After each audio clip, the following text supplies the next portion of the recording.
Hello student, welcome to my YouTube channel. আজকে আমরা ষষ্ঠ শ্রেণীর প্রশ্নবিচিত্রার প্রথম সেটের সমাধান করব। প্রথম কোশ্চেন, 89কে রোমান সংখ্যায় কি বলে? 89 মানে কি?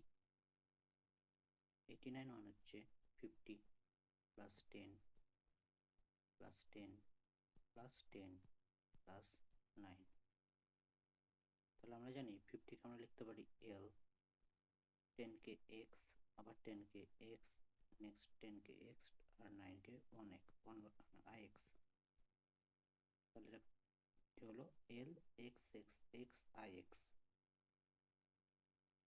তাহলে কোন অপশনটা আছে? L X X X I X, মানে বি অপশন। ক্লিয়ার? নেক্সট,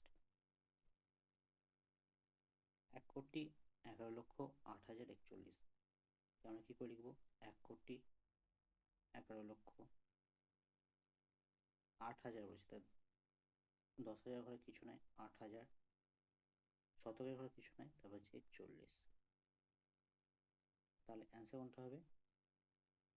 1,11,08,041। কোনটা হবে অপশন? অপশন হচ্ছে সি।